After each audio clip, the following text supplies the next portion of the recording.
सास की चालाकी। सुबह का समय हो रहा था। सुमन ने अपनी सास को चाय और बिस्किट दी और वह कमरे में चली गई।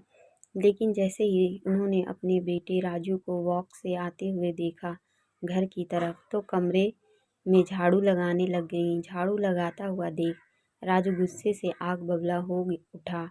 वह तुरंत अपनी पत्नी सुमन को चिल्लाकर बुलाने लगा। सुमन, सुमन, कहाँ हो तुम? माँ यहाँ कमरे में झाड़ू लगा रही है और तुम यहाँ कमरे में पड़ी हो। डांटते हुए वह बोला। तब सुमन ने कहा, मैं यहाँ कमरे में कुछ काम कर रही थी। तुम सुबह सुबह घर के कामों पर ध्यान क्यों नहीं देती हो? तुम्हारे रहते हुए माँ काम करेगी, यह ठीक नहीं। और यह सब सुनकर सुमन सोचने लगी कि मैं तो अभी माँ जी को चाय और बिस्किट खाने के लिए देकर आई, तो वह झाड़ू कब करने लगी। लेकिन यह तो निकल गया। लेकिन सुमन की सास हर दिन कोई ना कोई तिगड़म करती रहती, जिससे सुमन को डांट पड़े। ऐसे ही एक दिन सासू माँ धीमी धीमी आवाज़ में बोल रही थी, अरे ओ सुमन, मेरे घुटनों में बहुत दर्द हो रहा है, थोड़ा मालिश कर दो। फिर सुमन जल्दी से तेल लेकर आई और अपनी सास की मालिश करने लगी। मालिश करते करते शाम हो गई और सुमन के पति का आने का समय भी हो गया। तब सासू माँ ने कहा कि अभी तो राजू को आने में 1 घंटा बचा हुआ है, तुम थोड़ी देर और मालिश कर दो, उसके बाद तुम चली जाना आराम करने। ऐसा करते हुए जब राजू को आने में 10 मिनट बचे हुए थे, तब सुमन की सास ने सुमन को कमरे में आराम करने के लिए भेजा।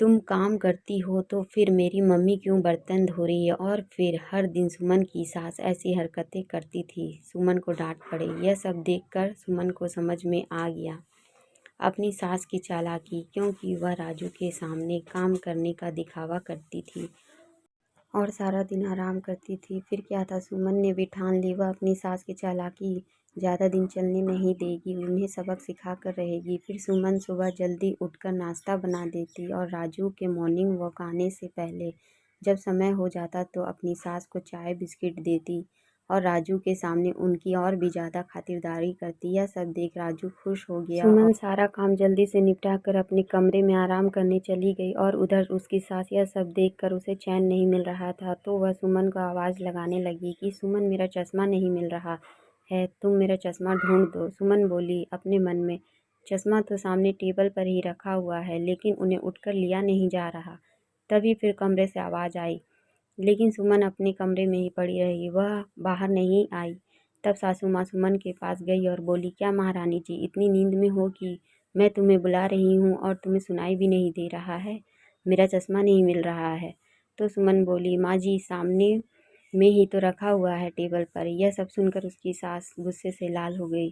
सिर से पसीना पोंछते हुए सुमन ने कहा, आधे घंटे से तेल लगा रही हूँ, माँ जी के पैरों की मालिश कर रही हूँ। चलिए, अब आप आ गए हैं तो आपके भी शाम के नाश्ते की तैयारी करती हूँ, चाय बनाकर लाती हूँ। यह सब सुन सुमन की सास दंग रह गई।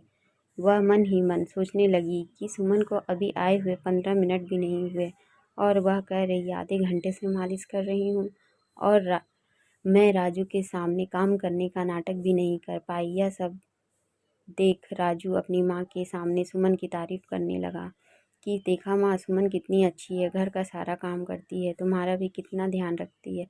तुम बेवजह परेशान थी कि मेरा बुढ़ापा खराब हो गया, तुम्हें तो सुमन घर का कुछ काम भी नहीं करने देती। राजू अपनी माँ के सामने सुमन की तारीफ करने लगा। अब राजू की माँ करे भी तो क्या करे, वह तो अपने जाल में फंस गई। अब हर दिन यही होने लगा। सुमन राजू के सामने माँ जी की सेवा करती, उन्हें हंस हंस कर बातें करती प्यारी प्यारी। सुमन अपनी सास के सारे काम कर देती, जिससे उन्हें शिकायत का कोई भी मौका नहीं मिलता। शुरुआत में तो सुमन अपने दिल से सास की सेवा कर रही थी, लेकिन सुमन की सास ने काम करने का दिखावा करके दोनों पति पत्नी में झगड़ा लगाने की कोशिश की।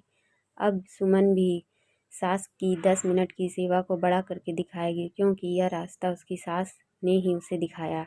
और कुछ लोग ऐसे ही होते हैं जो सीधे सादे लोगों का गलत फ़ायदा उठाने की भरपूर कोशिश करते हैं। उन्हें उनकी भाषा में ही जवाब देना चाहिए।